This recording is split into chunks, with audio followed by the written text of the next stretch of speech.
Tugas KWSP tingkat pelaburan tempatan kepada 70%. Pembaharuan lesen memandu 10 tahun bukan paksaan.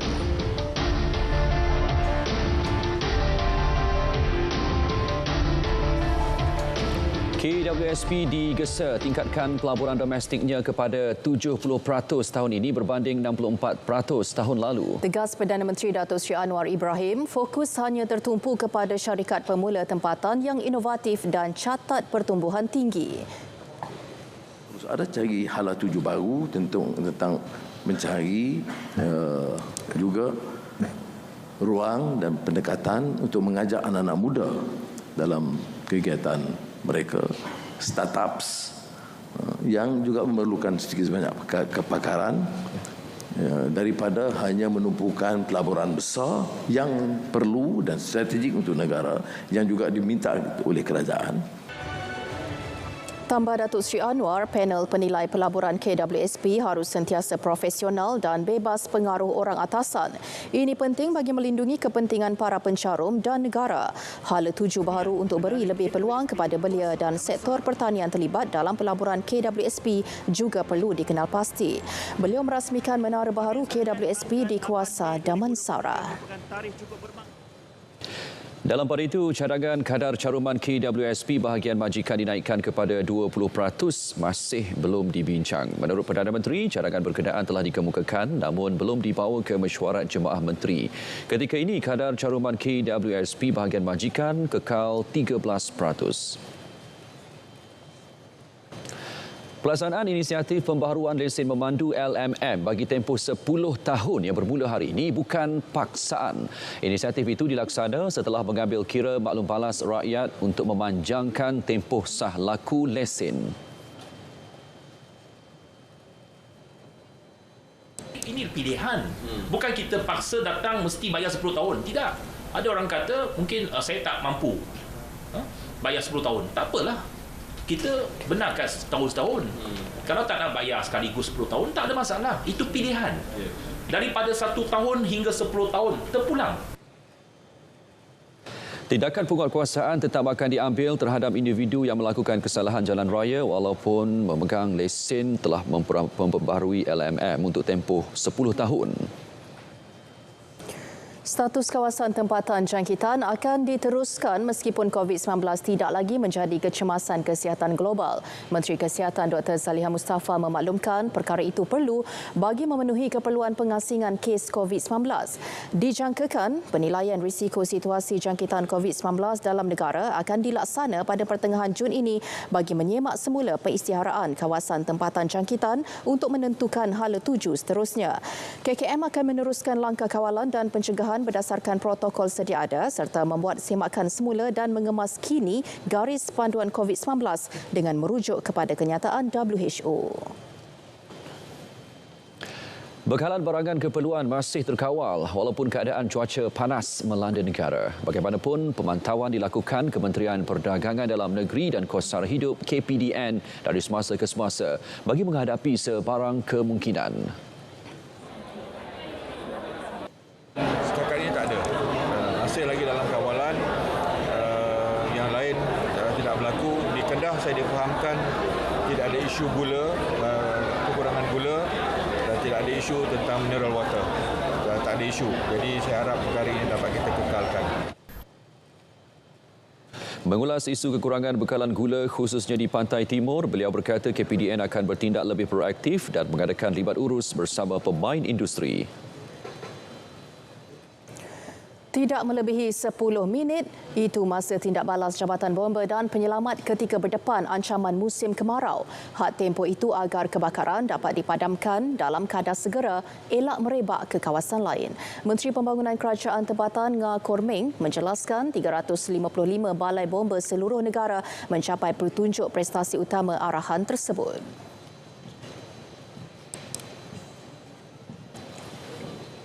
Supaya semua pihak digesa tidak melakukan kebakaran terbuka. Khususnya nak bakar sampah ke pokok-pokok ranting-ranting tu, tolonglah jangan buat pada ketika ini. Memang kita sekarang ini masuk musim kemarau masuk musim cuaca cukup panas, elakkan semua perubatan ini supaya risiko kebakaran dapat dikurangkan ke satu tahap yang minimal.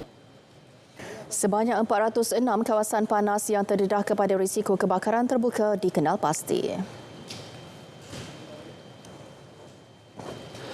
Semua pengarah pendidikan negeri dan daerah diarah beri keutamaan terhadap kerja penyelenggaraan kipas di sekolah berikutan cuaca panas ketika ini. Kita telah pun mengeluarkan surat siaran untuk memastikan semua pengetua, guru besar, pemimpin di peringkat daerah dan negeri prihatin. Perkara utama yang kita tegaskan ialah supaya tidak ada aktiviti di luar bilik darjah. Jadi bila semua dah berada dalam bangunan, tentulah pengudaraan dalam kelas juga kita beri perhatian. Jadi di Kementerian Pendidikan Malaysia, peruntukan penyelenggaraan yang diberikan oleh kerajaan sentiasa kita agihkan seadanya ke peringkat negeri dan daerah. 60 tapak pelumbungan haram dikesan di negara ini. Kedah dilapor mencatat jumlah tertinggi. Ada 60. Sekarang ini task force telah diwujudkan di antara kerajaan persekutuan, agensi persekutuan dan juga kerajaan negeri, dan ianya akan melibatkan keseluruhan agensi. Maknanya it cut across agensi, termasuklah polis, custom and so on akan terlibat bersama di samping jabatan mineral, hutan, tanah dan sebagainya. So kita perlukan kerjasama bersama dengan kerajaan negeri untuk pastikan penguatkuasaan ini akan dijalankan dengan secara efektif. Sidang Kemuncak ASEAN ke-42 kembali membuka tirainya dengan Indonesia selaku tuan rumah. Medan terbaik menghimpunkan pemimpin negara ASEAN melibatkan pelbagai perbincangan bermula esok hingga Khamis ini. Dari Labuan Bajo, Indonesia, wartawan Muhammad Ashraf Ishak ada perinciannya. Bertemakan ASEAN Matter Epicentrum of Growth, lebih 1,000 delegasi dari 11 negara ASEAN hadir termasuk Timor Leste sebagai negara pemerhati. Fokus tertumpu pada isu dalaman ASEAN selain menyentuh isu penting dalam dan luar rantau ASEAN. Ya, bagi saya persidangan ASEAN ini penting. Sudah pasti beberapa perkara harus diteliti, dikupas kerana ia berlaku ketika kita masih lagi berhadapan dengan persoalan pandemik COVID-19. Kedua, kita masih bergerak dalam usaha untuk merancakkan semula ekonomi di peringkat serantau dan juga global. Dan ketiga, dalam soal beberapa perkara yang berkaitan dengan struktur dan juga institusi sosial yang perlu ditambah baik, diperbaiki secara berterusan supaya pembentukan komuniti ASEAN itu jelas. Perdana Menteri Datuk Seri Anwar Ibrahim muncul buat julung kalinya di pentas ASEAN ini. Aspirasi konsep madani antara pendekatan yang mungkin diangkat terutama ketika menyentuh isu kemanusiaan dan keselamatan serantau. Pendekatan ketamadunan yang dibawa oleh Datuk Seri Anwar di dalam negara yang bersifat kepada soal Malaysia Madani mungkin boleh turut dibawa ke peringkat serantau, dijadikan sebagai ASEAN Madani, di mana ASEAN Madani itu melihat kepada soal kesejahteraan, kemampanan, soal daya saing, soal penciptaan, soal keinsanan, hormat. Kesemua nilai-nilai itu bersifat universal. Ketokohan Datuk Seri Anwar juga dilihat mampu memberi impak selaku jurucakap negara ASEAN dalam menyuarakan pelbagai isu sekaligus penghubung antara ASEAN dengan negara lain di peringkat global. Penganjuran Sidang Kemuncak ASEAN ke-42 merupakan platform terbaik untuk Malaysia menampilkan cadangan, strategi dan idea-idea baru ke arah kesejahteraan dan kemakmuran negara-negara ASEAN, seterusnya meningkatkan imej dan kedudukan Malaysia di mata dunia. Muhammad Ashraf Ishak, Labuan Bajo, Indonesia, RTM. Lesen memandu boleh diperbaharui untuk tempoh maksimum 10 tahun dan projek Universiti Pendidikan Sultan Idris UPSI Kampus Teluk Intan diteruskan melalui tender terbuka. Itu antara 10 inisiatif dilaksana kerajaan sepanjang minggu lepas mencakupi pelbagai aspek.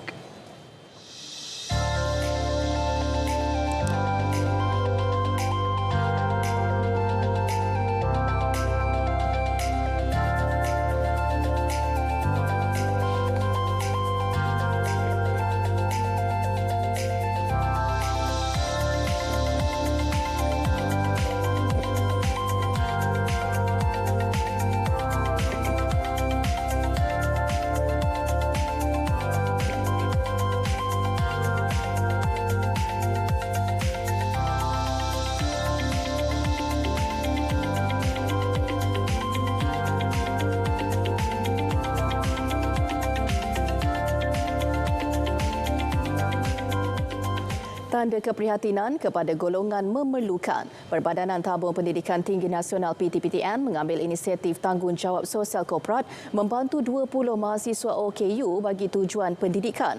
Mereka terdiri daripada 10 mahasiswa Universiti Antarabangsa Malaysia dan bakinya dari Universiti Malaya. Peruntukan sebanyak RM10,000 itu diagih dalam bentuk simpanan SSPN Prime. Timbalan Menteri Pendidikan Tinggi Datuk Muhammad Yusof Abdal menyatakan inisiatif PTPTN ini secara tidak langsung melegakan penuntut sekaligus membantu meningkatkan kesedaran budaya menabung dalam kalangan mereka. Penerima menyifatkan bantuan tersebut meringankan bebanan keuangan mereka menjalani pembelajaran selain menampung perbelanjaan di universiti.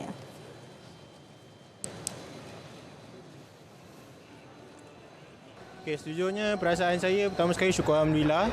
Ini menunjukkan pelajar-pelajar OKU dan orang-orang OKU ni diberikan perhatian yang sepatutnya, berikan pertolongan dan bantuan yang mereka perlukan untuk masuk ke dalam masyarakat. So, inisiatif yang diambil oleh PTPTN ini amat baguslah. Dia membuka minda-minda pelajar supaya kita sebagai pelajar and at the same time kita kena fokus juga menabung. Menabung, kita tak nak berhutang, kalau boleh kita tak nak berhutang. Perasaan saya gembira dan teruja sebab terpilih daripada ramai-ramai senarai pelajar lah. Sebab saya mungkin perlukan beli keperluan saya sendiri sebagai OKU sebab ada something yang saya kena beli sendiri untuk saya lah. Bagi saya inisiatif ini sangat baik dan prihatin kepada golongan OKU sebab mungkin mereka memerlukan wang yang lebih untuk membeli keperluan.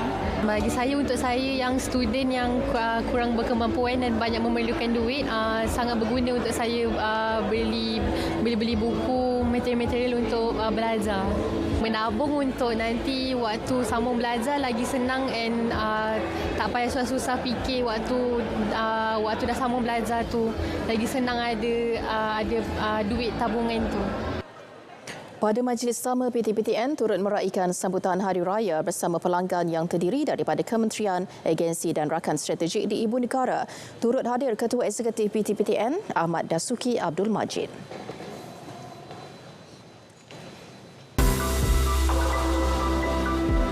Kerajaan dengan kerjasama Persatuan Simen dan Konkrit Malaysia serta pemaju perumahan swasta akan menawarkan harga simen pada kadar berpatutan untuk manfaat pemaju rumah mampu milik. Ikhtiar ini menumpukan kepada kategori rumah mampu milik berharga RM300,000 ke bawah yang akan memanfaatkan golongan B40 dan M40 dengan pengurangan harga rumah maksimum sehingga RM5,000 mengikut jenis rumah, jenis dan harga rumah.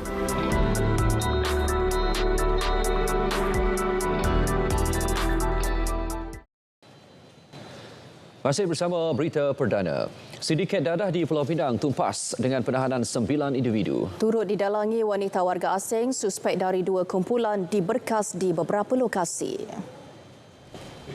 Sebanyak 47 kg ketulan mampat ganja dirampas termasuk 1.8 kg heroin, pil ekstasi dan Aramin 5. Turut disita 3 kenderaan, pelbagai barang kemas dan wang tunai.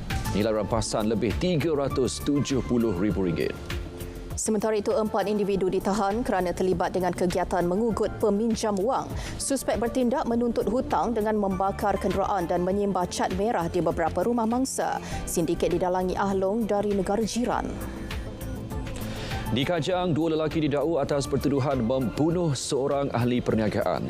Mayat lelaki ditemukan dalam sebuah bagasi di Cerun Bukit di Hulu Langat bulan lalu. Tiada pengakuan direkodkan daripada kedua-dua tertuduh. 19 Jun, sebutan semula kes.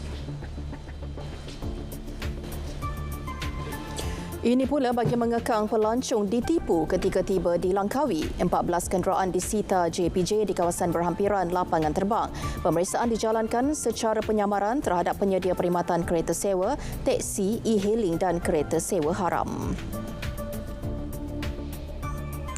Kilang pemprosesan bahan mineral dengan konsep Zero Waste Facility menggunakan model Built to Suit and Lease BTSL pertama dibina di Perak. Jelas Menteri Besar Datuk Seri Saarani Muhammad Pelaburan, sebuah syarikat dari China, Jingjing Silicon Technology Sdn Bhd bernilai 140 juta ringgit itu menjadi tanda permulaan inisiatif dalam pertumbuhan ekonomi di negeri itu.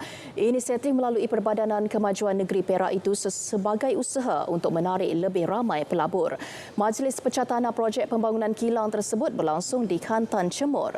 Kilang yang dijangka memulakan operasi menjelang 2024 bakal menyediakan kira-kira 500 peluang pekerjaan.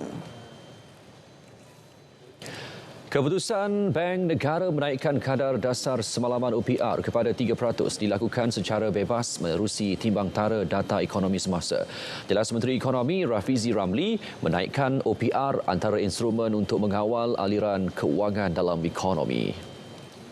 Sebab itu, Bank Negara mempunyai tanggungjawab itu untuk melihat unjuran bekalan wang dan juga dasar mata wang kita untuk tempoh yang panjang.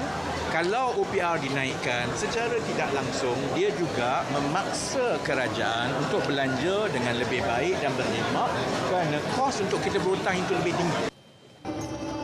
Rafizi ditemui media pada Majlis Rumah Terbuka Aidilfitri Kementerian Ekonomi di Putrajaya. Jika OPR tidak selaras dengan pasaran dunia, ia akan membawa kesan buruk seperti risiko dana atau portfolio pelaburan keluar yang akhirnya melemahkan mata wang negara dan mengurangkan pelaburan.